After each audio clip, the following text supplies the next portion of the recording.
Explore the relationship between telecommunications infrastructure and artificial intelligence. That relationship moves in both directions.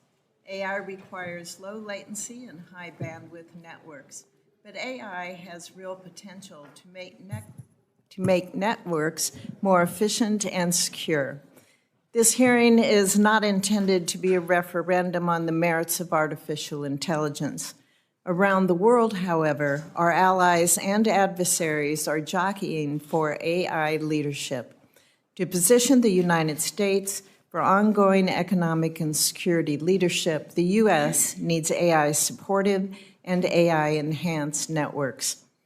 AI is increasingly a part of Americans' daily lives. For example, in 2024, nearly 3/4 of enterprises used AI for at least one business function.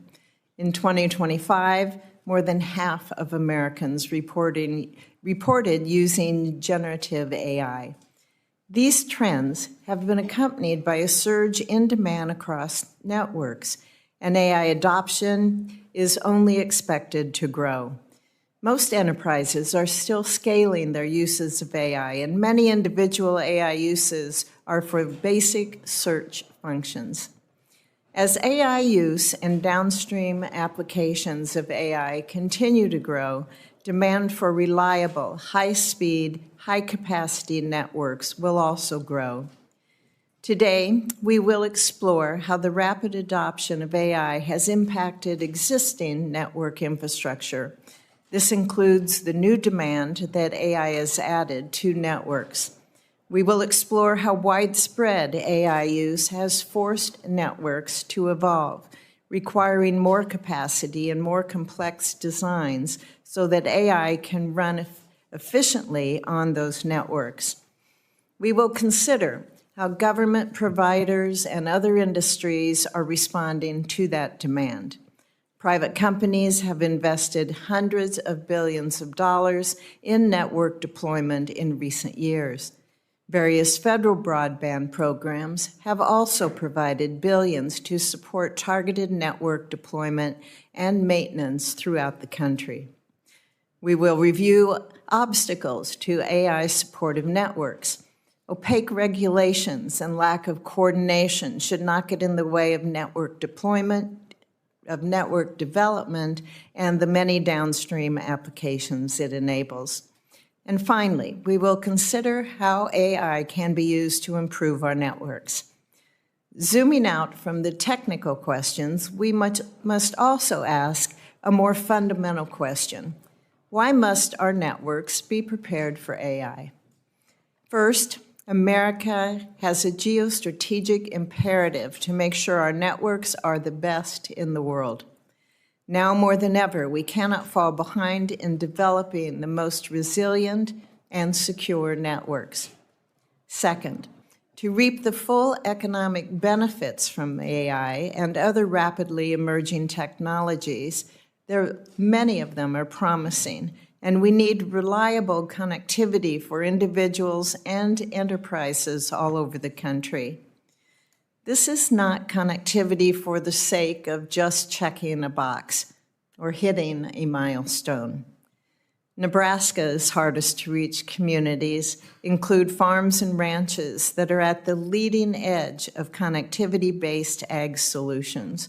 Rural hospitals depend on resilient and secure communication networks to use state-of-the-art medical technologies and reach patients in remote areas. Manufacturers rely on the Internet of Things, on robotics, and cloud-based systems to streamline internal processes and improve quality control. As AI adoption increases, so will the demand for reliable and resilient communications infrastructure. Networks are the backbone, along with the enormous amounts of data associated with AI are transmitted. I look forward to discussing both how networks are adapting to respond to AI and how AI is being used in networks to proactively plan for the future. Thank you. Before we begin, I would ask unanimous consent that letters from a broad range of organizations describing the need for AI-ready communication networks be entered into the record. We have a number of them. Without objection, so ordered. Senator Lujan will be joining us shortly, but we will begin the hearing, and I would like to introduce our witnesses for today.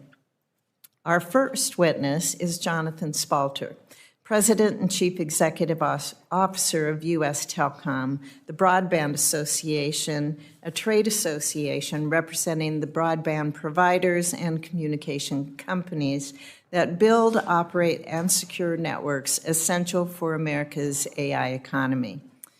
I'd like to give a warm welcome to our second witness, Commissioner Dan Watermeyer of the Nebraska Public Service Commission, which oversees the telecommunication carriers and related services that support AI-powered applications throughout the state of Nebraska.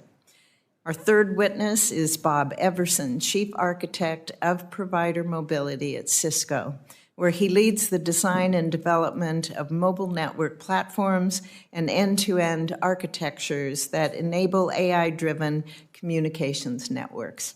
And our final witness is Asad Ramzin Ali, is that correct? Ramzimali, Director of Artificial Intelligence and Technology Policy at the Vanderbilt Policy Accelerator at Vanderbilt University. Welcome to you all. And we will now have the opening comments from our panel. Mr. Spalter, I understand it's your birthday. Happy birthday. Well, thank you very much. And you're going to be recognized for 5 minutes. Thank you. And I couldn't imagine spending my birthday anywhere else but here. Bet. Thank you. But thank you, Chair Fisher and Senator Klobuchar, as well as to the other members of the subcommittee. When I was thinking about how to prepare my remarks today, I took some inspiration actually from a trip I took a couple of weeks back to the rafters of the Capitol Dome to take a look at Constantino Brumidi's amazing fresco. I looked up and I saw, much to my disbelief given my day job, that there was the goddess Venus actually laying the very first American submarine telegraph cable. The scene was actually painted in 1865, the very moment that America was laying that very first transoceanic telegraph cable. The Civil War was ending, and it was then that a very visionary Congress believed that the future of our country ran through communications infrastructure. Well, they were right then, and you on this committee are so right now to expand that dialogue in the current AI moment that we're in. Because with AI, we really are at the cusp of the next fundamental evolution of the internet. For 30 years, the internet we've come to know was built kind of like a freeway. Imagine with 8 lanes going into town, but only 2 lanes coming back. And that asymmetric design was literally baked in as the assumption that we human beings and our devices would always receive more data than we send. And as we all go home to binge stream Love Island while our kids are playing Roblox, that's very still much the case, except that as we move forward into this AI phase of the internet, that assumption is being completely shattered.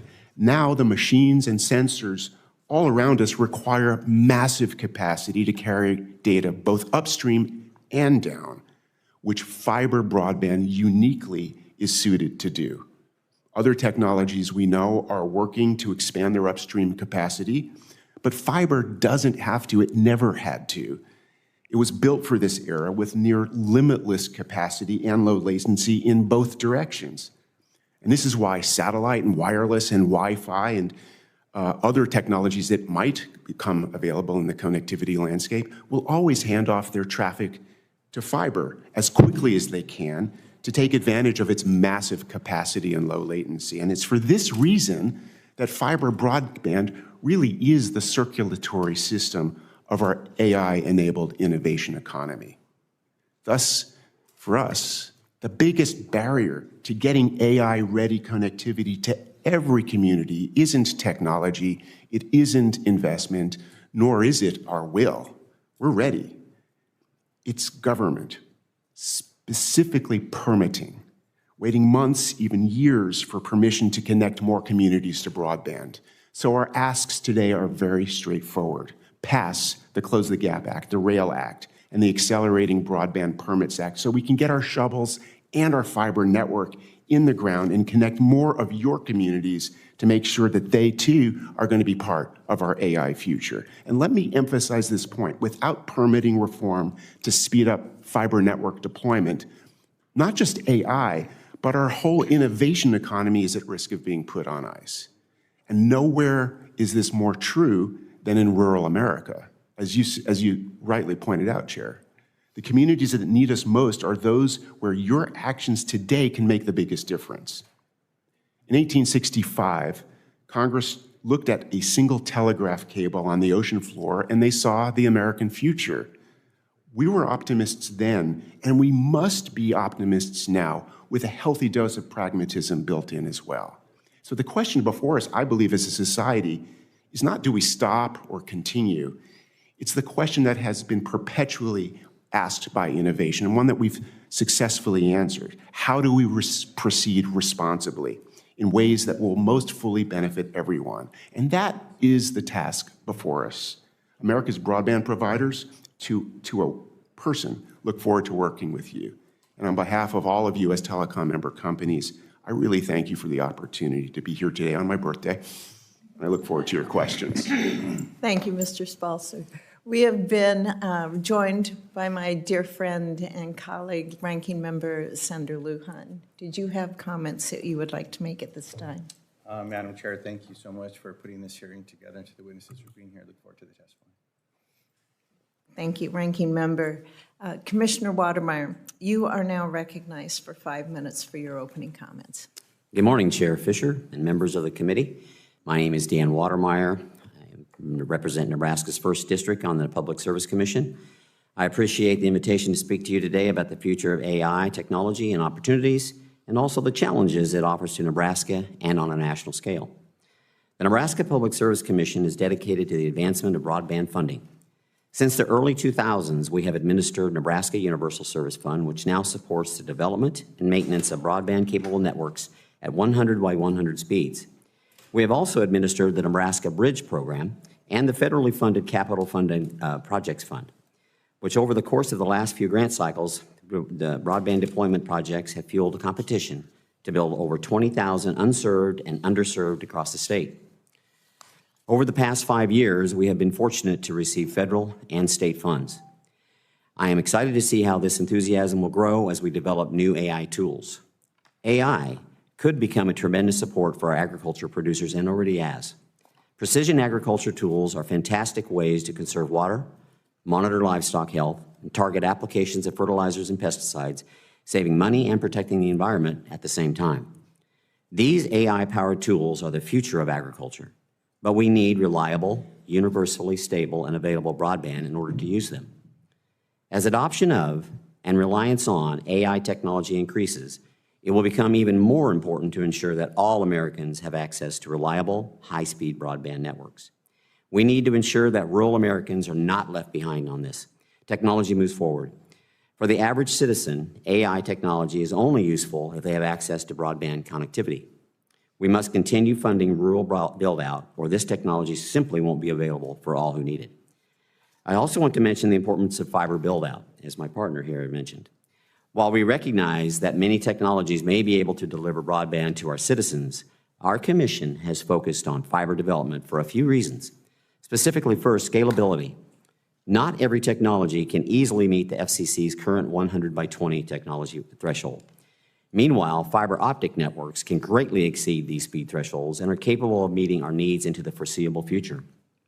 I want to point out that data centers are not using wireless or satellite technology to move data. They are using fiber. Second, supporting development. Fiber is the backbone for basically all the other technologies. We need fiber-based networks to support wireless, fixed wireless, and the cable networks. Third, reliability. Buried fiber is much less susceptible to weather hazards and natural disasters. Fires, tornadoes, and ice storms in recent years in Nebraska have shown the need for resiliency that fiber can provide. Developing broadband infrastructure will not be enough if these networks are not maintained. We have heard from industry providers that although the investment in fiber itself may last for 40 years, the security required and fiber must be upgraded much more frequently to accommodate changing technology. This to be expected as demands on the network for download and upload speeds are greatly and latency demands continue to grow. The tasks that AI is capable of today will be eclipsed by what it can do 5 years from now, so long as the network is upgraded to keep it up.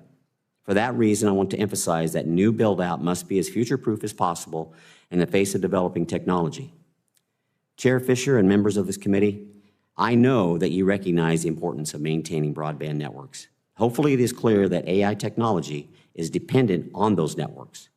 I also think it is important to recognize that many of these networks are supported through federal and state universal service funds. And the Nebraskans and I represent are grateful for your work and the work of your colleagues on the USF Working Group. I look forward to hearing the group's recommendations for the future of USF. I know there is a discussion on how the federal USF is funded. I want to just point out that AI creates and will create significant demand on the network, a network that is supported today through surcharges on voice only. Thank you for your invitation to speak, and I will gladly answer questions as you end if I can. Thank you. Thank you, Commissioner. Next, we have Mr. Everson. You are recognized for 5 minutes. Thank you. Chairman Fisher, Ranking Member Lujan, Chairman Cruz, Ranking Member Cantwell, and distinguished senators, thank you for the invitation to testify. My name is Bob Everson. For 30 years at Cisco, I have worked on the systems powering our nation's critical networks, and I've never seen a shift this consequential. Artificial intelligence is not just another application. It is driving a new connectivity fabric that will help define U.S. economic strength and national security for decades. Today, I will focus on how AI is transforming our networks and how Cisco is using AI to improve them. First, AI is changing not only the volume of network traffic, but the behavior. Cisco measured a 4-fold increase in AI inference traffic over 8 months. Networks have traditionally been optimized for content flowing downstream. AI is far more two-way and uplink intensive. Prompts, context, sensor data, and agent activity all travel back towards AI models, and the resulting connections are active longer than conventional web transactions. AI agents will amplify these effects by operating at software speed. In our testing, an agent generated 450% more traffic than a person performing the same task, and roughly 70% of that additional traffic was inference. Meeting these demands requires more balanced network designs, greater upstream capacity, resilient paths with end-to-end visibility, stronger security, and quality of service that can be tailored to AI traffic. As models become faster, the locations where computing occurs, from centralized clouds to the edge, will increasingly affect performance, cost, and data governance. A network this fast and distributed cannot be operated solely at human pace. Through agentic ops, Cisco uses AI to support self-healing operations, identifying faults, rerouting traffic, and recovering at machine speed. Our deep network models can distinguish legitimate AI traffic from anomalies, help predict and isolate threats, identify vulnerabilities, and guide operators in deploying patches. AI-native mobile networks can use spectrum and infrastructure more efficiently, adapt in real time, and enable new services. For service providers, this can also turn the network into a platform for growth, opening new revenue streams beyond connectivity through services like inference optimization, edge AI, trusted AI services, and industry-specific solutions. One noteworthy example is integrated sensing and communication, which allows AI to combine radio signals with vision and other inputs so wireless networks can connect devices while also detecting objects in movement. So support applications such as safer robotics, more efficient buildings, enhanced public safety, and even healthcare. Together, these capabilities define a new generation of intelligent, secure, and distributed networks that carry AI, use AI to improve operations, and enable AI-native applications and services, strengthening economic competitiveness and national security. I commend NTIA for this week's call to action for 6G leadership and security, which advances the international cooperation needed to ensure trusted partners shape the 6G future. To sustain U.S. leadership, I offer 3 policy priorities. First, accelerate the U.S. AI native stack. Cisco is investing across multiple dimensions of AI native networking, bringing new capabilities to 5G Advanced today while building the foundation for 6G. One example of this commitment is AI Win, a collaboration among Cisco, NVIDIA, MITRE, the ORAN development company, Booz Allen, and T-Mobile, which brings AI, compute, networking, and wireless together to create a secure American-led path from 5G Advanced to AI native 6G. I would encourage Congress to lean in on American strengths in these areas. Second, modernize permitting and infrastructure. As computing becomes more distributed, permitting must enable rapid and responsible deployment. As this committee considers the future of Universal Service Fund, it should account for the evolving costs of AI-ready networks so rural and urban communities can share in the benefits. Third, maintain a balanced spectrum policy. The 800 megahertz of licensed spectrum recently made available by Congress is essential to high-capacity, high-uplink connectivity. The FCC's authorization of the 6 gigahertz band for unlicensed use is equally important to meeting enterprise demand. A dependable pipeline of both is foundational to American leadership, and I thank you for your efforts to rebuild it. Cisco stands ready to work with this committee to ensure the U.S. remains the world's premier destination for AI and wireless innovation. Thank you for the opportunity to testify, and I look forward to your questions. Thank you, Mr. Everson. Mr. Ramzanali, welcome. You are recognized for 5 minutes. Chairman Fisher, Ranking Member Lujan, and members of the subcommittee, thank you for holding this important hearing. My name is Asad Ramzanali, and I am the Director of AI and Technology Policy at the Vanderbilt Policy Accelerator. AI and telecommunications are deeply intertwined. Fiber networks are how data moves in and out of AI data centers. And for Americans to benefit from AI, every American must have access to that system. We must reprioritize deploying high-speed, reliable, and symmetrical networks that reach every home in this country. Because I agree with much of what my co-panelists have said, I won't repeat them. Instead, I'll start with one specific threat that AI poses to our telecommunications systems, and that's cybersecurity. Well before AI, our telecommunications networks were vulnerable. A couple of years ago, the Chinese hacking group Salt Typhoon breached at least 8 US telecommunications providers, and it was actually able to intercept calls and text messages from high-profile targets, including presidential candidates. One investigation called our systems a house full of open windows. But Salt Typhoon did it the old way, the low-tech, pre-AI way. In the last year, AI has started strengthening cyber attackers' methods. We've now seen several AI-enabled cyber attacks, including at least one that breached another country's telecommunications systems. As AI-enabled cyber threats started expanding, the FCC went the other way. It rescinded the cybersecurity rules that were put in place after Salt Typhoon. That is the opposite of what we need to be doing. Now, we have even more reason for concern. Just last week, an OpenAI model in testing bypassed its sandbox constraints and hacked the AI platform Hugging Face. I recommend 3 actions on this front. First, require telecommunications providers to secure their networks, and similar requirements should be put in place for all critical infrastructure operators.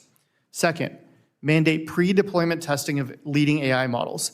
Testing should cover closed and open weight systems alike, but the mitigations to reduce the identified risks will differ.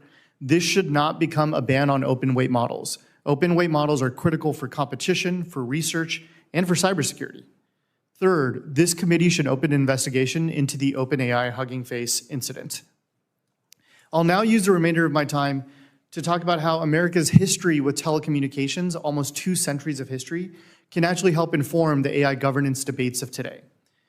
Since the telegraph, communications providers have been required to treat similar customers alike. That's the principle of non-discrimination. As an example, consider that the FCC barred AT&T from blocking third-party equipment on its network, and that opened the door to early innovations like the answering machine, the fax machine, and even the modem that gave us the internet. AI model providers are now gatekeepers in their own right, and they have their own conflicts of interest. Here's one example. Last summer, as Claude Code started becoming popular, Anthropic cut off model access to an independent AI startup called Windsurf that also did AI coding. Anthropic was Windsurf's critical supplier, and it became its competitor. That's the conflict of interest. Gatekeepers pick winners and losers instead of consumers, competition, and markets deciding outcomes. 2, shared infrastructure, shared jurisdiction. Telecommunications has always been governed by federal, state, and local governments together. Today's data center build-out has no coherent governance strategy at all, and it's provoking real backlash around the country. Dozens of shelved projects, hundreds of protests, and hundreds of thousands of signatures just this year. With few policy levers at their disposal, hundreds of municipalities have turned to moratoriums, and one state has done the same. Instead of states subsidizing data center construction, Congress could establish a regime where local governments can charge a franchise fee so that they can compete for benefits, and they retain the right to say no.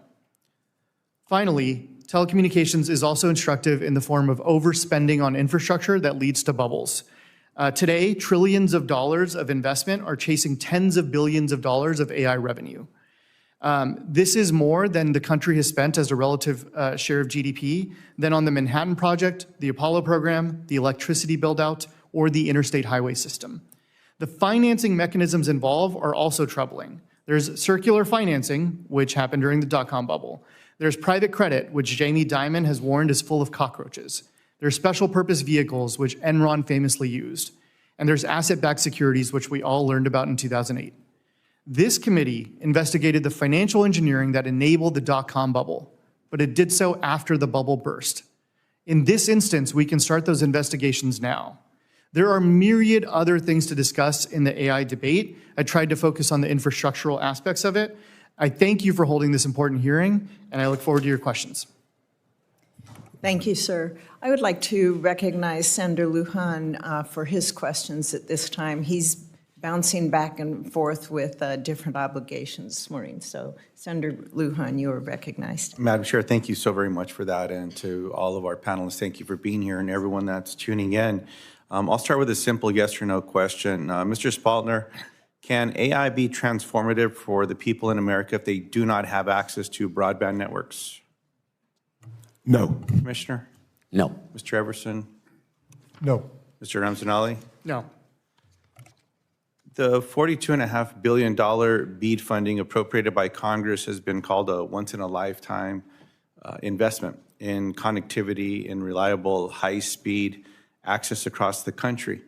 Yet the administration has altered policies in a way that steer investments away from fiber build-out, and in doing so have injected significant delays into the process. Denying states and territories the full amount of money appropriated for BEAD goes against the goal of connecting 100% of Americans across America. Mr. Spaltner, can you explain how the BEAD restructuring notice impacted your member companies and what that means for our ability to support AI applications at scale? It has made us all focus our minds on the additional levers that we have as an industry to accelerate our ability to not only build, but invest in expanding fiber connectivity to where it's needed most, and particularly to the unserved and underserved who stand to benefit significantly from AI connectivity. Which is why, though mindful of and dutiful to the rules that have been established and working closely with state broadband offices, we are imploring Congress and other parts of the government to accelerate our ability to build through things like permitting reform. And we support Mr. Spaltner, what good is permitting reform if the money's taken away from you? What good is the money for your companies if permitting reform is passed if the administration takes the money from you? Well, we can get everything out of the way, but if you don't have any money, what does it matter? Yeah, our core focus as an industry is to do whatever we can to build fiber network connectivity as far as possible. We do so mightily through private investment and through public partnerships as much as we possibly can. Let me ask the question this way. If your member companies have full access to the $42 billion, will they be able to build more fiber? Well, obviously, we would be able to. I appreciate that. Commissioner? Complicated question for me. BEAD was originally put in the Nebraska Public Service Commission. With a change in administration, there was a creation of the broadband office in Nebraska. I understand what happened inside of the world as far as the applications, different things. After the first application, many of our telecoms in the state of Nebraska had spent a great deal of money on engineering. and then was turned back and had to reapply. They decided not to apply. So the long story short is, in my opinion, not from the Commission's opinion, but if there were dollars were spent there, we could get it in faster hands as far as fiber. I appreciate the Commissioner. I learned from Chair Fisher that I have a few things in common with you. I was a member of the Commission in New Mexico, also a farmer, so I already like you, Commissioner, so look forward to learning from you as well. Mr. Everson, same question. So as an engineer, I'm probably the least qualified up here to talk about this. I will say from our standpoint, this is a once-in-a-generation opportunity with the funding, and getting everybody connected is really an essential aspect of things for us. Appreciate that. And Mr. Ramzanali, as the United States considers how AI strengthens network performance and resilience, we need to equally be rigorous around the security, which I appreciate your attention to investigations and the challenge to us here in the Senate and in the Congress in that space. I'm concerned that there are many decisions that are being made moving toward a voluntary evaluation framework for these high-powered models, leaving the security of our public infrastructure depend on the goodwill of individual developers. In your view, what role should government play in evaluating the capabilities of these high-powered models, especially when public infrastructure is at risk based on the choices of a small number of powerful and influential developers? You asked the question the perfect way. We should not be dependent on the goodwill of private companies. We should be the ones who are deciding. The public, through their representatives and the agencies that Congress creates, should be the ones deciding what the standards are, should be helping making sure that critical infrastructure providers are ready when sophisticated AI models are released, and we should be the ones deciding when all of that happens. Appreciate that. Madam Chair, thank you for the flexibility and allowing me to ask questions first. I look forward to the rest of your responses and look forward to working with each and every one of you. Thank you again, Madam Chair. Thank you, Senator Lujan. Nebraska is home to dozens of growing industries that are increasingly reliant on AI in their day-to-day operations. That's from precision agriculture, which, Commissioner, you talked about, manufacturing, logistics, freight, healthcare, financial services, public safety. And Nebraska businesses and their customers are integrating more advanced technologies like AI. They have to be resilient. If we're looking at the applications, we want to make sure they're resilient. They have to be able to have that connectivity, which you talked about. Can you tell me how Nebraska's communications infrastructure, Commissioner, is ready for the complexity and volume of traffic that AI has introduced into the equation? I believe they are ready. They're working to improve it and to be ready for the expansion that's going to happen. But to talk about the resiliency specifically, in Nebraska, we've had an event last year with the wildfires, and I spoke with several telecoms. They basically unaffected because they had vaults, they had pieces of puzzle that were covered. When we had the floods and the ice storms in 2020, we were covered there. We lost very little infrastructure as far as that goes. So I have a lot of confidence that the telecoms, specifically in Nebraska and across the country, are actually ready for the AI, and they're just anxious to do it, but we've got to be worried about this last mile, and we've got to be worried about the last customer.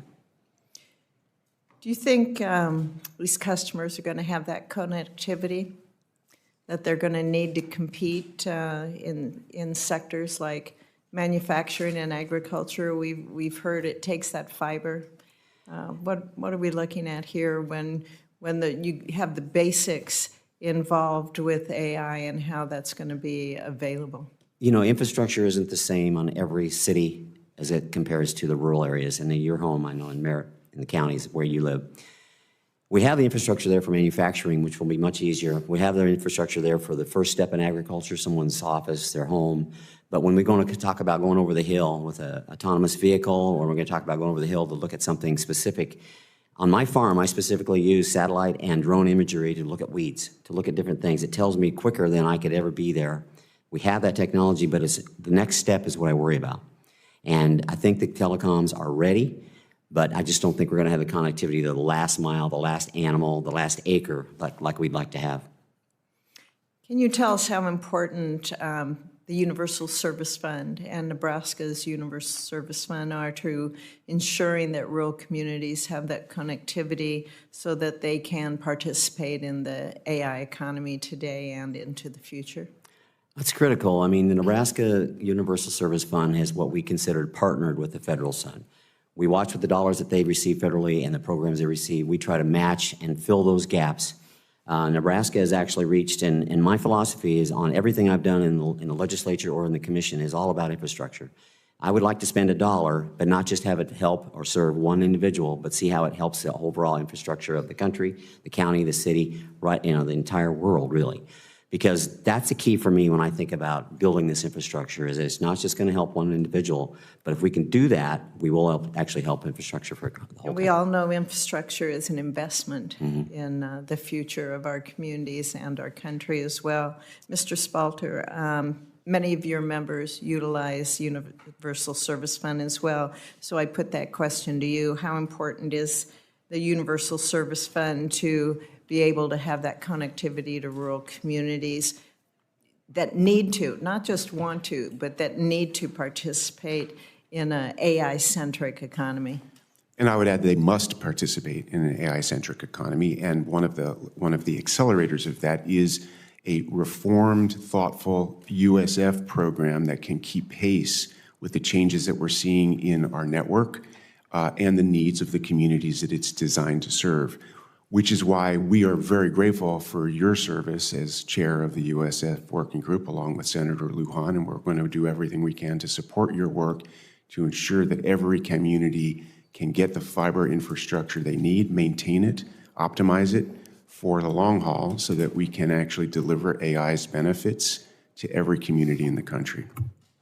Thank you. Mr. Everson, when somebody picks up their phone, they want to make a call or send a text, the person's usually not thinking about the nature of the network over which that data is being transmitted, unless the call drops or unless the text doesn't go through or the email gets stuck along the way. This is largely true for end users of AI as well. Residential and businesses, they care about the quality of the data and the outcome that they have. However, they likely don't care about the network, and that allowed them to be able to use that AI model. So, Mr. Everson, can you describe the need for a complementary network technologies that are going to support an AI economy and especially the end users for that AI? Absolutely. Thank you, Senator. It's a great question. The way I like to think about it is exactly as you said it. The user doesn't want to have to care what network they're connected. They want access to that service regardless of where they are. So whether they're on their Wi-Fi network at home or they're on Wi-Fi at their company, whether they're out on the macro network and they're using the cellular network, or they're using satellite services, as were mentioned earlier, or they're at home on their broadband connection, it should all be the same. And that fabric is really essential to our success. Thank you. Senator Klobuchar, you are recognized for your questions. Well, thank you very much, Senator Fisher, and thank you to all of you for being here today. I believe that our laws need to keep up with the technology and be as sophisticated as the technology and have a coordinated approach. I've been frustrated that we haven't been able to move forward on different fronts. Senator Thune and I hope to have our bill completed over the August time period so we can have a markup immediately when we come back to set some standards, and I know there's other ideas out there as well, because we just can't stand down and not have coordinated rules in place when it comes to AI and when it comes to content with AI. I think this technology could bring us miraculous cures. I know Mayo is using it now in some really good ways in Minnesota, but as David Brooks once wrote, he doesn't know how to write about AI because he doesn't know if it will bring us to heaven or hell. So if we do nothing, it's going to bring us to hell, and I think we could be in much better shape if we put some rules in place. So we're going to start with some of that with this committee, but I just don't think we can keep waiting until the next election and the next election and the next election. So I'm going to start out just asking you, Mr. Ramzanili, about what steps need to be taken within the federal government to strengthen our oversight of AI that presents high risks, including the risk of cyber attacks. We've had a number of them, as other states have had. We just had some water structures water infrastructure that were attacked. I don't know if it's AI related, by the way, cyber attack.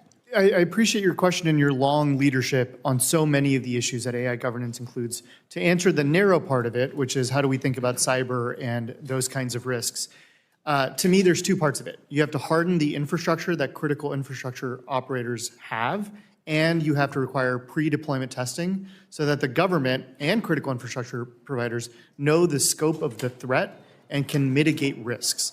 Those two parts both have to happen. Okay. And Mr. Everson, in order to protect the fast pace of cyber attacks, we likely need to use AI to respond just as fast. So what steps should companies take to strengthen their own cybersecurity practices, including by using AI? Absolutely. Thank you, Senator. There's no surprise that AI has accelerated the discovery of vulnerabilities and the access to those. What we're seeing is also an ability using these models. If we look at things like Project Glasswing and Daybreak, we were actually able to identify with early access there. Our team gave me a fascinating stat. They were able to go through 1.8 billion lines of code in 5 weeks' time, which is unprecedented. So there is a balance that it gives the good guys really good tools to use. From our standpoint, there's some really basic recommendations to get to the point of your question. Number one is patching. Patch, install the patches. Number two is identify the products that aren't patchable. There's a lot of tech debt out there that needs to be upgraded. Multi-factor authentication to limit people having access to the network. And then a zero trust architecture, which doesn't just rely on a perimeter, but everything that happens in there requires authentication. Okay. Mr. Spalter, can you talk about the changes and updates our telecom infrastructure needs to support what's coming at us with AI or what is already here? I think that the fundamental physics of what the technologies that comprise fiber technology are already in place, which is the symmetrical capabilities at scale and at speed and at low latency to be able to do the throughput that AI is going to be required, not only to support the infrastructure, but more importantly, the human beings that are going to be needing it, which is why we need to deploy more fiber as more broadly as possible. And that's why I'll go back, hopefully not as a broken record, to the essential need for permitting reform. I'd also say that— And just could you explain, you see this at the state level, federal level? How do you see this going if you could wave a magic wand? If I could wave a magic wand, we would move aggressively right now to pass the bills before Congress that you are evaluating, not only for federal land, where we can at least have shot clocks and deem granted for previously analyzed projects, but also extend at the state and local level more efforts, some of which are being analyzed right now by the FCC, to apply to wired broadband, therefore fiber broadband, the same types of approaches on state and local permitting that we've been successfully able to do in 2018 on wireless networks, which is one of the reasons that we were able to scale 5G as quickly and take global leadership on it as quickly as possible. Just one last question, since it's for the witness from Nebraska, Madam Chair, if you don't mind. Mr. Watermeyer, I know we have a mutual friend in Minnesota, and could you just expand on what Mr. Spalter was talking about at the local level of what you think we should be doing to protect? As you know, there's some very small towns and small counties and small communications networks. You're exactly right, Senator, and thank you for the question. And we have more than just one friend in common, I'm pretty sure, in Minnesota. So, Mr. Spalter had reached a little bit of a point there. He talked about how the state's role is, and I don't want to get into the weeds and suggesting anything at the federal level, but I do have a lot of confidence in the stakeholders that are here today, and many of them that aren't, that really know what they need to do on the weeds. But the states are going to have a role in this, I believe, and they should have. I mean, even our commission deals with all the utilities, and we're talking about this very thing all the time with them. Do they have they generated enough revenue to cover their costs in cyber and all the different things? And then if a black sky event would happen, are they ready and are we talking? So I think there's a role in the states to do this. I hope we're not preempted completely at the federal level. So that'd be my answer, Senator. Thank you. Thank you, Senator Klobuchar. Senator Klobuchar has always been a strong leader and advocate for many of these issues and always for rural areas in the state. So thank you. Senator Capito, you are recognized. Thank you, Senator Fisher, and thank all of you all for being here. Mr. Spalter, you're singing my song here on permitting. I noticed in your statement, you said the primary constraint on America's AI infrastructure is not technological, it's governmental. Permitting is the single largest roadblock. Most people think of permitting reform in terms of energy development or possibly transportation systems. But the communication systems and the AI systems are as important, and maybe in some cases, as you're making the case today, more important to be able to move quickly and swiftly. You probably know I am the chair of the Environment and Public Works Committee. We have been in active negotiations with the Energy and Natural Resources Committee at the committee chair and ranking member level for really months now to try to get to some of the permitting issues that you talked about. You mentioned shot clocks, public lands. Are there other things that you think permitting reform would help in the industry to be able to build out as quickly the infrastructure that's needed? Yes, Senator. I think that there's several initiatives that we can actually move on very, very quickly. With respect to federal lands, if we can simply allow previously analyzed projects to be deemed granted so that we can move swiftly to transit lands that are managed by the federal government. I think there's also going to be opportunities for us to, through not only legislation, but also through regulation, to, as I mentioned before, to ensure that state and local communities can have the tools and leverage they require to be able to speed up permitting for wired broadband infrastructure by applying the same approach that we've successfully been able to do on the wireless side through FCC regulation. But we can't stop there. We also need to make sure that while we're actually speeding up permitting, we're not taking the foot off the gas and supporting the networks that we're finally able to deliver through a thoughtfully reformed USF mechanism. And we're so grateful for your work on that regard. Well, thank you. As you know, the BEAD funds are getting ready to come out. Some of them, I think, are out. It's taken way too long. We complain constantly about that in this committee and at home. But there's a thing called non-deployment funds, which are the funds that are not going to come out immediately because of the way this administration has reworked the program. So I would go to my own home state of West Virginia that has a lot of physical challenges in terms of being able to build out, more expensive. And so the actual deployment and permitting is more difficult for us in some ways. Senator Wicker has had a bill that I'm on the non-deployment funds to allow those to come back to the states, the original funds we were supposed to get, to come back to each individual state. So we could use this for the leftover BEAD money that would strengthen these AI networks and let that be a permissible use. Do you have an opinion on that, Mr. Spalter? Yes, we do. And first of all, we all appreciate the work that you and Senator Wicker did to advance that bill. We think that there is a need for speed to delivering guidance to the states on non-deployment funds and their uses. I know the states are waiting, and we've heard from our colleagues at NTIA that guidance will be forthcoming, we hope, in September. We believe that any dollar should be accelerators of the fundamental purpose of the BEAD program, and we supported this body's determination that fiber should be prioritized in that program. Nevertheless, we think that those dollars can be used purposefully for things like resiliency, cyber training, focusing on using dollars for accelerating permitting, and also for modernizing our NG911 architecture, all of which will be additive and turbocharge the ability to optimize fiber deployments, and also every other technology that will ride on them, including satellite. Yeah, I do think it fits quite nicely with the permitting reform effort as we see it moving. Mr. Everson, do you have an opinion on that? On permitting? No, well, permitting I'd love to hear because I'm sure you all are involved with that. So let's start with permitting and then non-deployment funds. Okay. Thank you, Senator. So on permitting, I kind of look at this from maybe a simplistic perspective as an engineer. There are a lot of things that need to be done to build out the infrastructure that's required. And so the more that we can speed that permitting process along, the better, because then we can get to the work of deploying those resources. From a BEAD standpoint, what I would say is that, number one, we need to make sure that everyone's connected and everyone can share in the good fortunes here.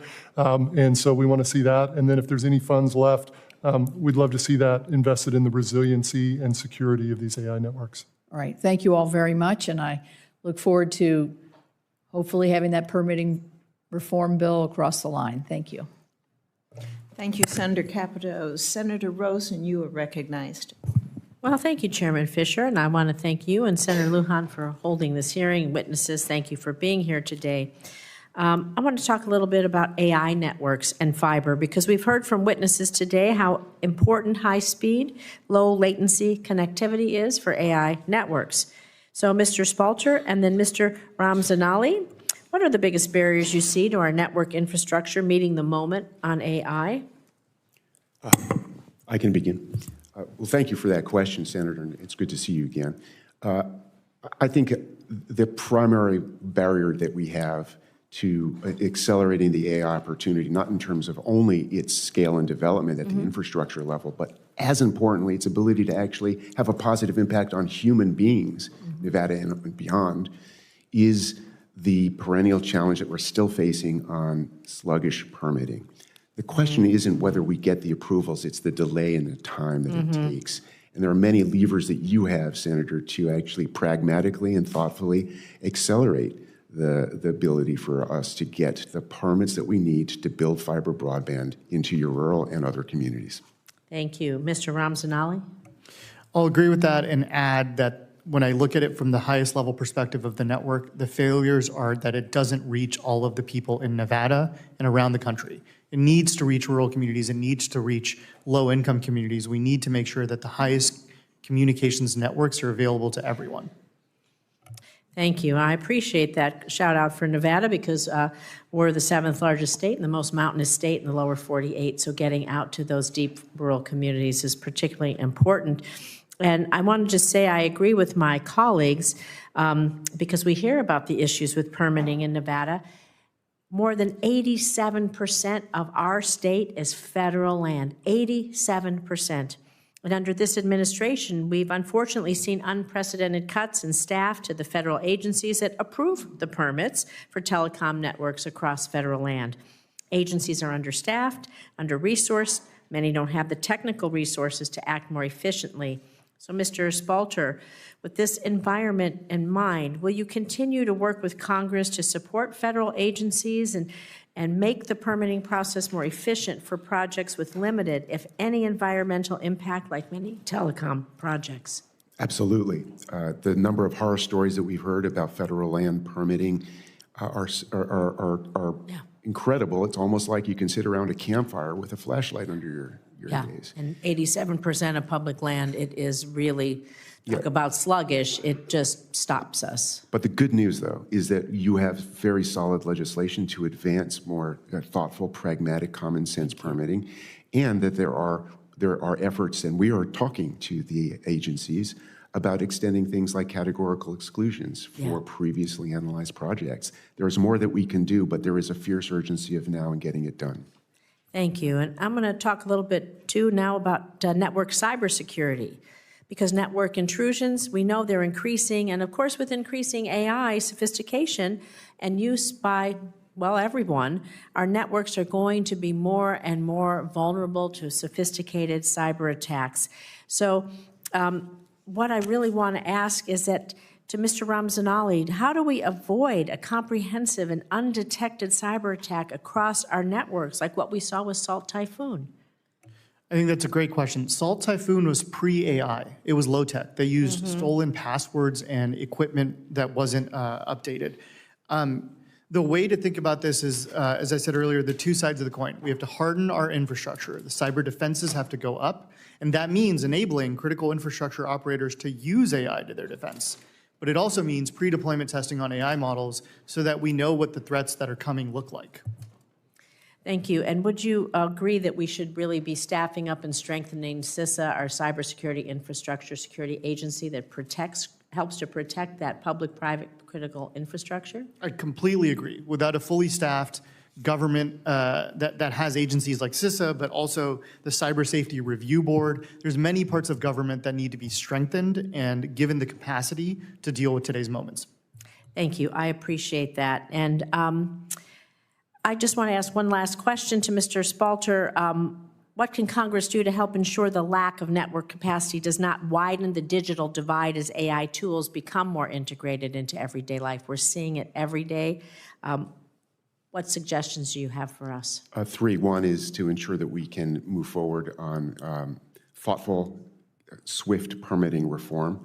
Second is to use the USF working group process to ensure that the future networks that are going to be required to meet the moment that AI capacity is going to require will be thoughtfully worked through. And the third is another piece of CISA, is to ensure the security of our networks in so doing by making sure that you can reauthorize CISA 2015 so that we can talk to each other and to government to ensure that the networks that we're going to be deploying to the communities that need them can be as secure as possible. Thank you. I appreciate that. I yield back. Thank you, Senator Rosen. We've been joined by the chair of the committee, Senator Cruz. You are recognized. Thank you, Madam Chair. We're in a strategic competition with China to lead the world on AI, and winning that race requires massive capital investment to build the networks that will power tomorrow's AI applications. When we talk about permitting, it is often on the energy or resources consumption fronts. But building out the networks to connect new AI infrastructure faces many of the same hurdles. Mr. Spalter, first of all, happy birthday. I understand today is your birthday. Thank you very much, So we Senator. held a giant hearing for you in celebration. For your members, to what extent are outdated, slow, or duplicative permitting requirements at the federal, state, and local levels slowing broadband network deployment? And how many years, on average, does fiber construction take to reach a given rural or remote location, and what percentage of those delays are due specifically to permitting? It is the singular biggest barrier, block, and pebble in the shoe of our innovation economy. Fiber networks can only be built at scale and at speed if we can equally give attention to permitting reform. We can deploy networks in weeks, sometimes in days. We are ready, equipped, and have the capital and the will to do so. The challenge, though, is that we are seeing in many instances that we're having to sit and wait for months, sometimes years. In Big Bend, one of our members had to wait 2 years to get a permit from one of our federal land agencies over a debate about whether there was a forest in the Chihuahua Desert. This is illustrative of the kinds of challenges that we're facing at scale, which is why the legislation that you're considering here is so vitally important.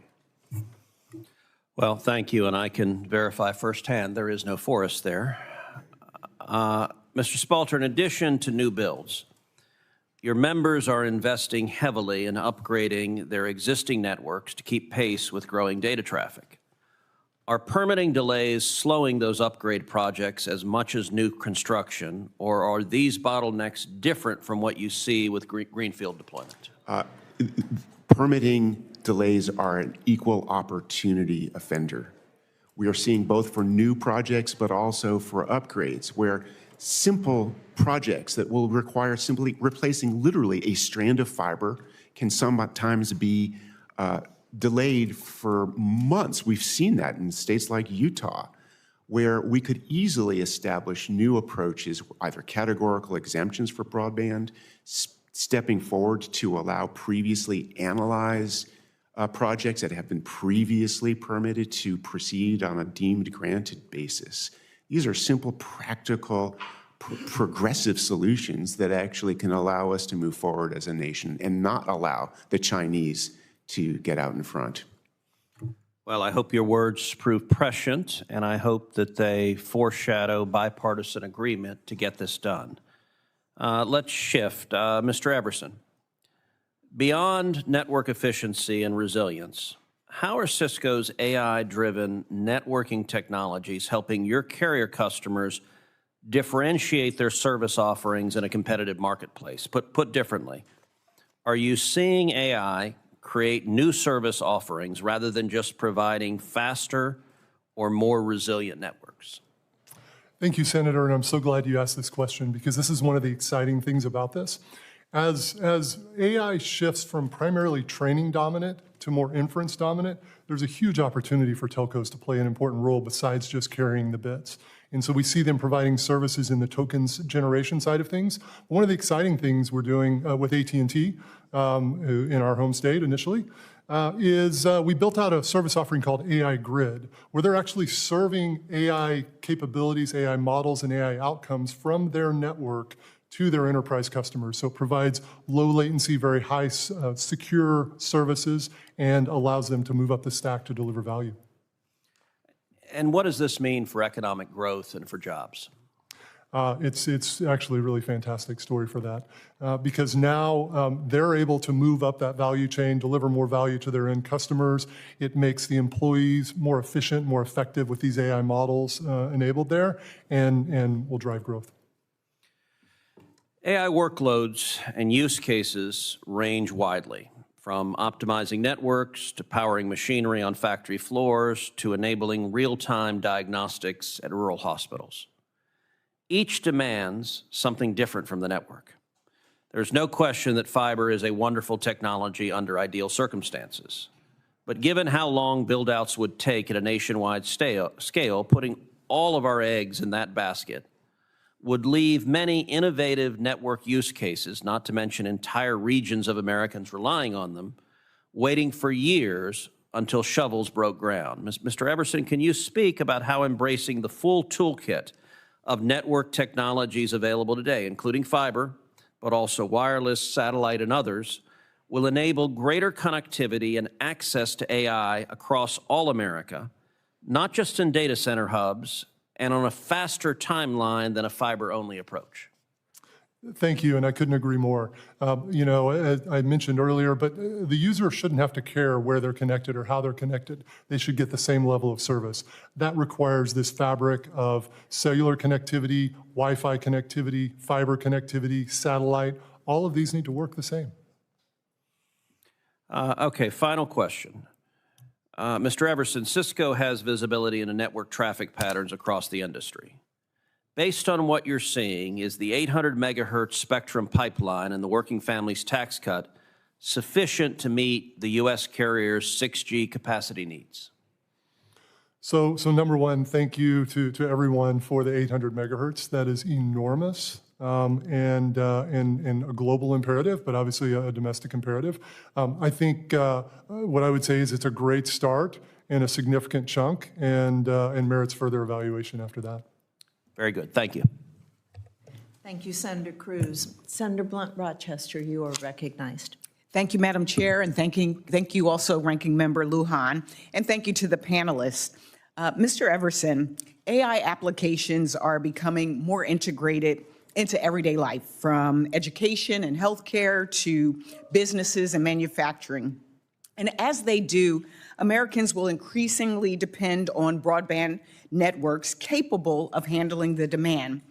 Cisco has projected that AI and agentic AI will drive consumer network traffic up by roughly 6.6 times by 2035, about 64% more growth than we'd see without AI. What investments or network upgrades will be necessary to ensure broadband networks can keep pace with the AI-driven demand? Thank you so much, Senator. You know, the capacity is one story, and you illustrated that very well. And so we need to keep upgrading and enhancing our fiber capacity, cellular network capacity, all of these different pieces. We also need to account for sort of the differing traffic patterns as well. So while we're re-engineering those, you know, the traffic pattern is shifting to where, you know, primarily we're consuming content on our phone or you know, at home or whatever. Now, as that context and everything has to go up to the cloud, we need more lanes going upstream as well. Thank you. Mr. Spalter, you've written that only fiber offers the superior capacity, reliability, and future-proof scalability that AI demands. I'd love for you to expand a little bit more on that for the record and talk about what policymakers should keep in mind as we're looking at the long-term trade-offs between fiber and other broadband technologies as we increase AI-driven economy. Thank you for that question, Senator. AI-related traffic will increase demands across every layer of our communications ecosystem, not just fiber, but also Wi-Fi, satellite, mobile, and beyond. What is essential, though, as we think about powering the pump on allowing greater capacity across our communications ecosystem, is that it will always be fiber that will become the backbone for every other technology to transit their higher capacity and lower latency traffic that AI will require. So in policy terms, this means that while we have to create incentives for evolution of all technologies, we must do more through things like USF reform, permitting, to get more fiber as extensively as possible so that it can support every technology that has applicable uses. Thank you. And Mr. Ramzanali, the Trump administration's rewrite of the BEAD program's rules didn't just open the door to satellite as a lower cost alternative to fiber, but it also deemed some homes and businesses already connected, excluding them from funding eligibility altogether. President Biden's NTIA allotted enough BEAD funding to reach nearly 6,000 homes with higher speed internet and fully connect Delaware. Our state would have been fully connected. If I could ask you, the Trump administration has cut that funding by about 74%. This disproportionately impacts rural communities like those in Kent and Sussex County in Delaware. Looking ahead, how will lack of access to reliable high-speed internet impact Delawareans' ability to participate in an increasingly AI-driven economy? Thank you for that question.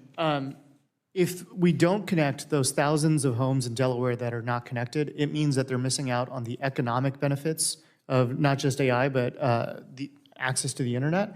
It means that when their kids have homework assignments that they need to access the internet or to use AI, they don't have that access. It means when telehealth visits or being able to ask questions of various tools, they don't have that access either. So these are real world limitations that are being put on thousands of people in Delaware, but around the country. We shouldn't accept that. We shouldn't accept the state of the country where not every American is connected to high quality networks. Thank you. I can tell you, you know, when folks make decisions about what is eligible and what is not, if you're just driving through one of our counties, you can already predict where your call is going to drop, where you're not going to have access to service. And to your point, this is the cost of doing business. This is the cost of our healthcare. This is the cost of even connecting to our neighbors. And so for me, making sure that we're all connected is a priority. And I thank you, I thank the panel, and I yield back.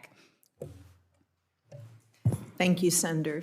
Senator Young, you are recognized. Mr. Spalter and others, welcome. Mr. Spalter, we're going to cover a lot of ground here, so prepare, please.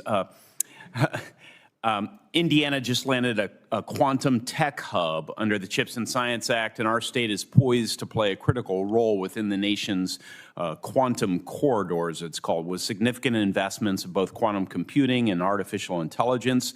How important is robust fiber infrastructure to support not only AI, but also next generation quantum technologies, and what does that mean for America's global competitiveness?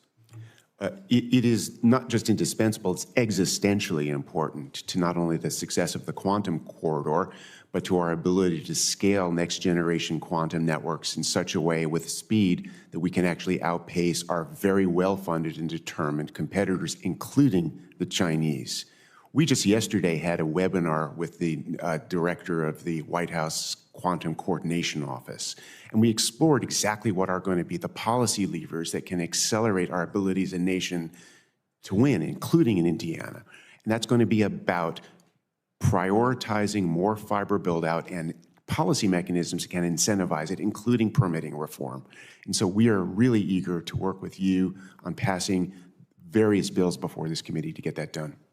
I'm so glad you checked permitting reform there as well.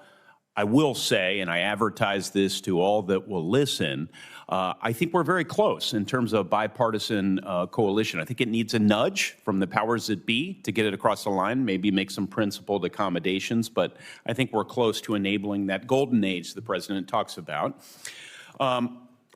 Long-haul fiber networks use facilities called fiber huts to keep signals strong over long distances. These important facilities are often left out of our conversations related to communications infrastructure. Because fiber huts are cited in many states and local communities, different rules for permits and construction can slow down new projects and broadband deployment. How do different state and local rules affect the building of these facilities? And what, most importantly, what can Congress do to make the process faster and more consistent? We're going to see increasing innovation as to how we can accelerate fiber optic networks and optimize them, including fiber huts. Oftentimes, these can be as small as 8 by 6 feet placed in a rural area. Yet, many times, rural state and local rules will treat that tiny fiber hut in the same way that they might have a significant, large advanced manufacturing facility in terms of permitting processes. If we can move forward swiftly to pass legislation like Close the Gap Act, the Rail Act, Accelerating Broadband Permits Act, and ask every committee of Congress that's considering permitting reform to include broadband in its consideration, we'll be able to actually get the work done. Fantastic. 2 groups of questions, 2 minutes left. Here we go. Cybersecurity and the risk, perhaps increasing risk, that bad actors with access to sophisticated advanced frontier AI models will utilize them for nefarious purposes, including to initiate cyber or ransom attacks. How important, sir, is the ability for government and the private sector, including broadband providers, to share cyber threat information in real time? The clock is ticking, sir. We are currently authorized through CISA 2015 to do that information sharing through September 30th. It needs to be reauthorized for the long haul, given the increasing sophisticated and advanced threats that we're facing. Without that ability embedded in CISA 2015, we will have not just one hand tied behind our backs, but 2 hands tied behind our backs. Well, you anticipated my last question, talking about the expiration of CISA 2015. So I'll give you in the remaining 45 seconds an opportunity to unpack a little bit more, if you can, how expiration would impact potential mitigation and response capabilities. I'm sorry, what? How expiration of CISA 2015 would impact mitigation or response capabilities. Mr. Everson seems eager to offer a response. Is that accurate? Or were you just adjusting yourself in the chair? Thank you, Senator. Yes. You know, one thing that I will say, I'm probably not the best person on the policy, but the thing that I will say is that your point around threat intelligence is one of the #1 priorities that we have. At Cisco, we actually, one of our big strengths is that we have an enormous threat intelligence organization. If we didn't have that, we would not have the level of sophistication on cybersecurity. If I could also, that one of the reasons that we need to keep a pace with AI innovation and not slow it down is because it's the very AI tools and models, both frontier and open weight, that are becoming part of our defense mechanisms. We need to be able to advance them in order to be able to protect our networks against very well-equipped, very well-financed, resolved adversaries. Proving once again, these are national security issues. I keep saying this committee is a national security committee, so when I'm working on merchant shipping, Department of Commerce, it's a national security issue. It's a national security issue. This is not about creating jobs. It's a happy byproduct of a national security play. Thank you, Chair. Thank you, Senator Young. We've been joined by the ranking member of the committee, Senator Cantwell. Senator, you are recognized. Thank you, Madam Chair. Thank you so much to you and Ranking Member Lujan for holding this important hearing and your continued focus on these important communication issues. I want to thank my colleague from Indiana who just spoke about how this is a national security issue, and he and I worked on the first federal role for our government in AI policy and got that implemented. And every day I am thankful that we got that started, I think almost, I don't know, now I think it's probably six years ago. But anyway, we are here today and we continue to see a fast-moving environment. And the question is, what are we going to do to step up to that, both from the security point of view and from a competitive point of view? So artificial intelligence, we saw last week with OpenAI's disclosure of an unprecedented security incident. One of its advanced models broke out of the sandbox and created a complex cyber attack against Hugging Face. So AI can design viruses, toxins, biological weapons. It can be used to design an entirely new pathogen that are difficult to detect and counter. And today's hearing comes at an important moment as AI accelerates new capabilities that are being unlocked every day. But we still need to compete. So, Mr. Ramzanali, is that how you pronounce it, Ramzanali? You brought this up in your testimony about the Hugging Face, making it abundantly clear that we needed to have regulation on these, not self-certification, but some regime, and that it might often need us to look into this from an international perspective too, because we're not just regulating this technology for what might happen in the United States, but what maligned actors might do with this technology as well. So what do you think that we need to do to make sure that we get this right, particularly, I think this committee knows a lot about cybersecurity. I think over the time I've been on the committee, we've had many, many hearings about cybersecurity. I wouldn't say we necessarily, it's a whole of government response with many different agencies, and we continued to see attacks on the private sector, telecom sector, ill-prepared to respond. And we also saw it on our pipeline system. But that makes that look like child's play. This makes that look like child's play. So could you elaborate on what you think we need to do to address issues like the biological threats, where AI could provide a step-by-step instruction for engineering of novel, resistant, supercharged superbugs? Like that could just go off and do that. The advanced AI models could be really key in solving some very important programs, but also could be used for uranium enrichment and nuclear bomb trigger designs. And so if that gives a lot of people on an international basis access to more information and proliferation, what do we do about that?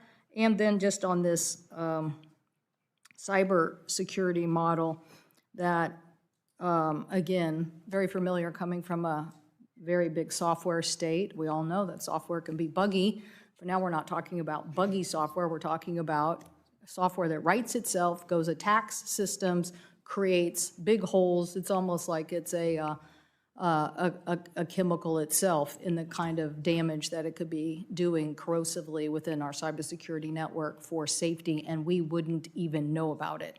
So that's a lot, but we invited you here because we thought you could help us with this, and what are the things that we need to put in place? It's a lot, but this is the core of the problem. So I appreciate you highlighting it and your longstanding work on these issues. I think about this in a few different ways. First, all of the critical infrastructure systems that we have today need to be hardened. Second, pre-deployment testing can help us become aware of the types of threats that are coming. And this is the role of government. Government has biologists, it has nuclear weapons experts. The national labs that we employ have those kinds of experts. We should be deploying all of them to help understand what the threat landscape looks like. Third, each one of those threats that you described has its own supply chain and ecosystem, and we need to look at it from a systems lens. When we talk about the biological concerns that you raised, there is a question about what are models able to do? What does that look like when you're able to do one exploit after another? But there's also a whole host of other things that have to happen, including integrating with cloud labs, getting access to biological agents. So we should be looking at every part of that, and I'm worried that we're not looking at every part of that and doing as much as we can. Both the last administration and to its credit, this administration have made progress on some of these questions, but we have to do way more. I think you're exactly right to say that the landscape is changing and we're still moving incrementally in some of these domains. Shouldn't be fearful about these national security organizations within our government being involved in trying to get this right and protect us.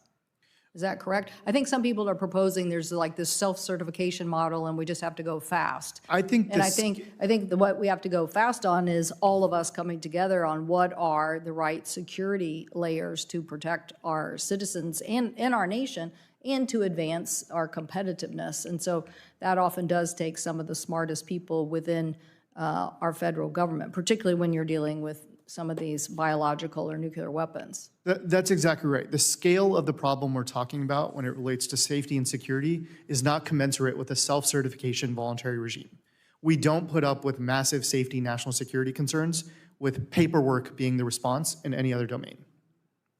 Well, it certainly hasn't worked out in aviation, I can tell you that. But we're just advancing too fast, if you ask me. Even in aviation, you have to have, if you are trying to understand the interaction between hardware and software. But in this case, I think that what hasn't been amplified is how dangerous the cyber attack universe is, just that in and of itself, and how promulgating, I guess is the right, I'm not sure if that's the right word, but I'm going to use it, promulgating of the attack that AI could be.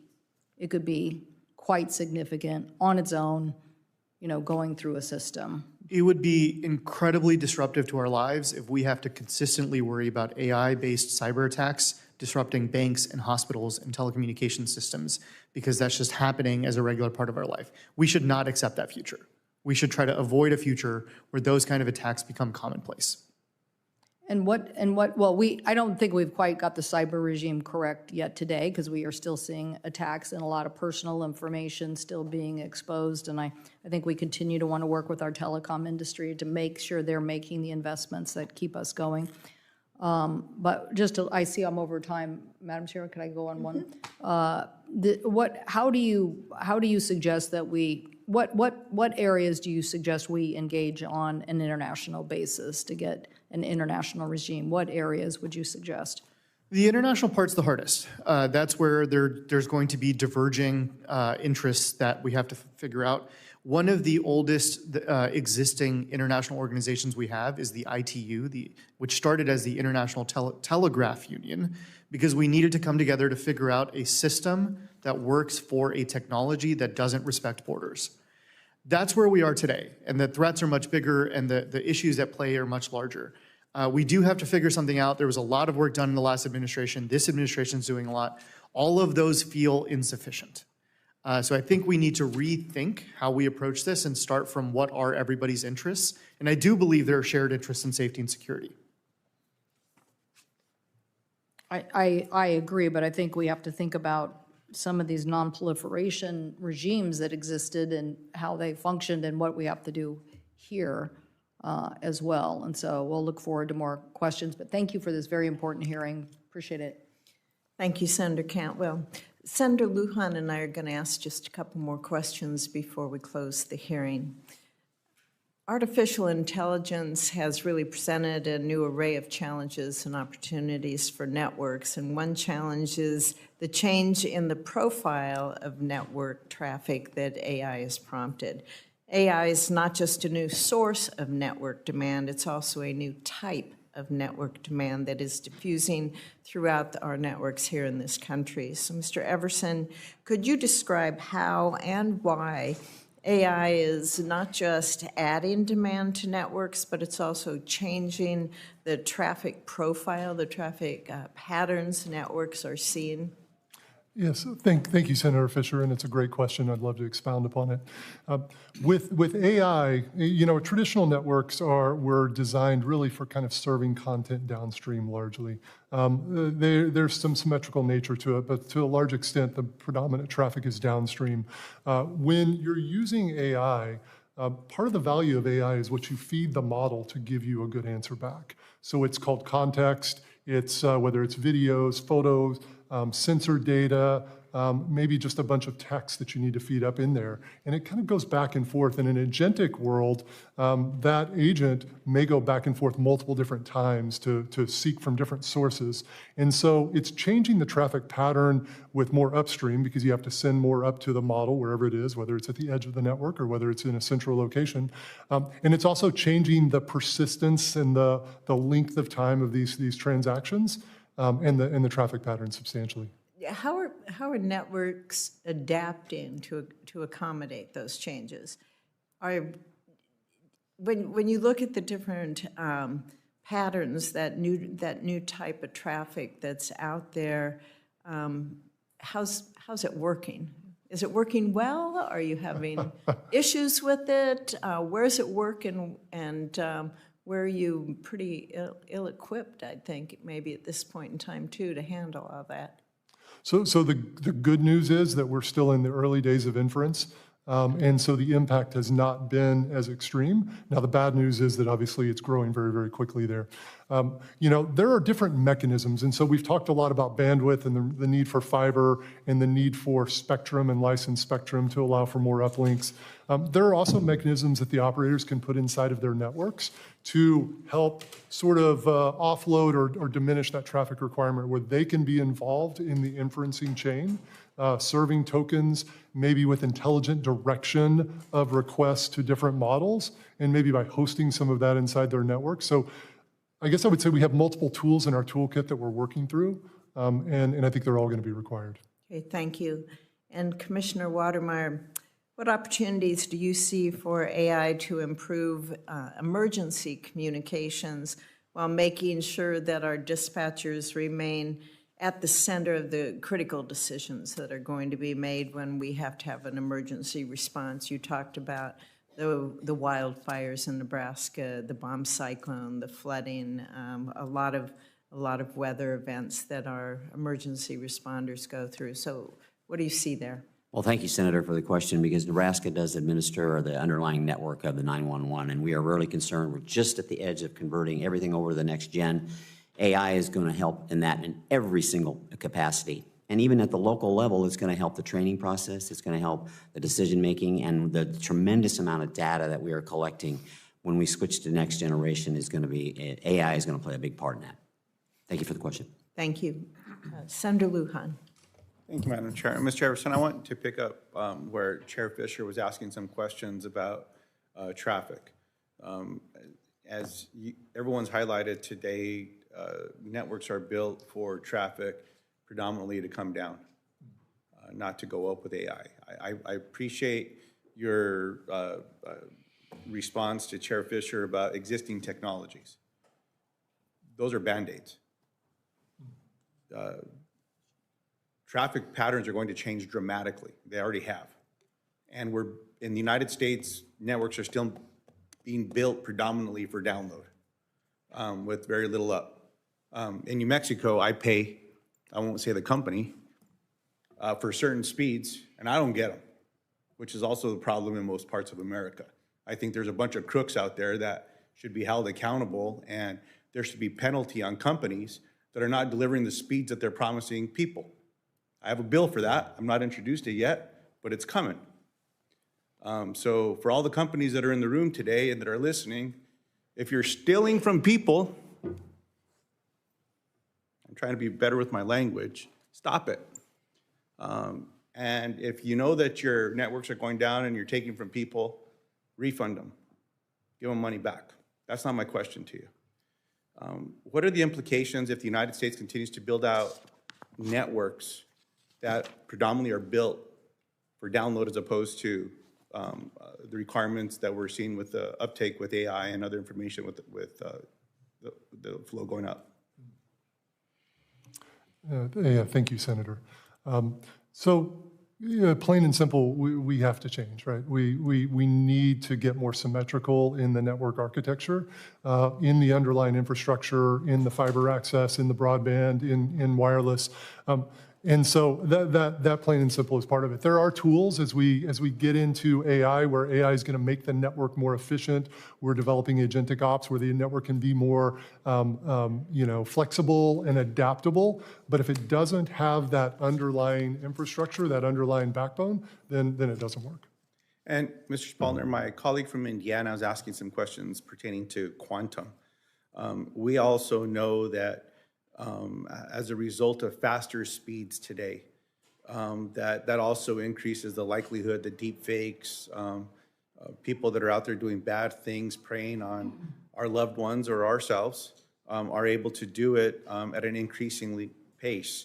Quantum networks are also promising more cybersecurity, quantum security. As the United States builds out AI-driven network practices, protocols, we're looking at these other networks and policies. Should quantum networking be part of the toolkit that the United States is requiring to be built alongside it as a future consideration? Or sorry, not as a future consideration, but as something that we should be pushing to be implemented now?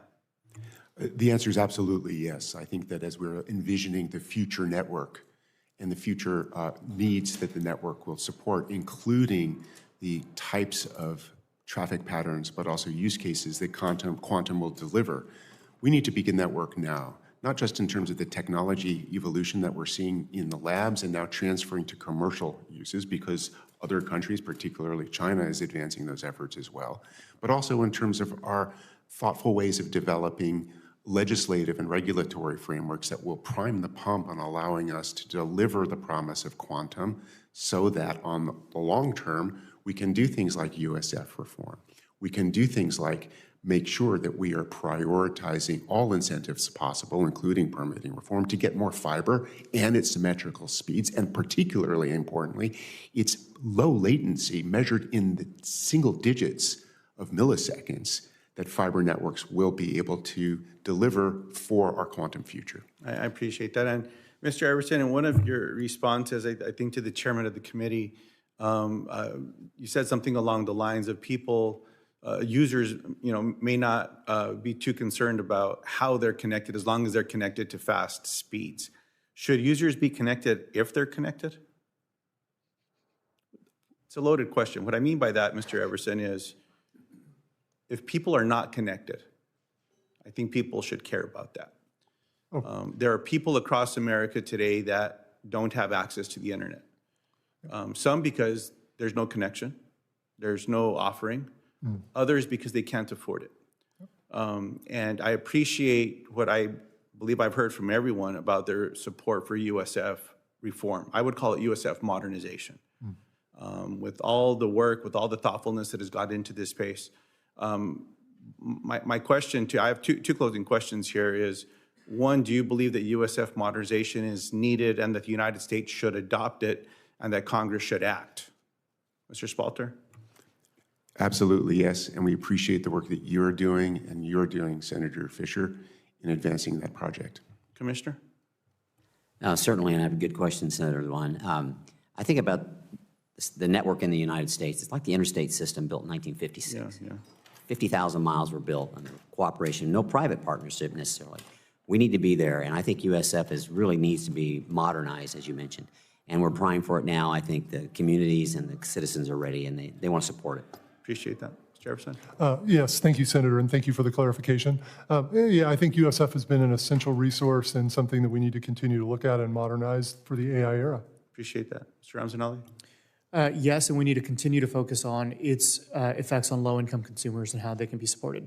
No, I appreciate that very much. Look, as we get to this place, with the concerns that have been shared around the policy and what the United States needs to do to ensure that there's guardrails and that there's rules and that there's guidance, that it's clear that there's liability, whether it's to the companies that are developing these models that have responsibility with these agents, or it's the end user who is then taking an open model and then using it for nefarious reasons.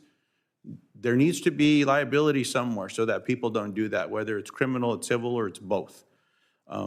I also want to ensure that everyone across the country has the ability to take advantage of the promise of what this technology is, and that means we have to be able to get connected.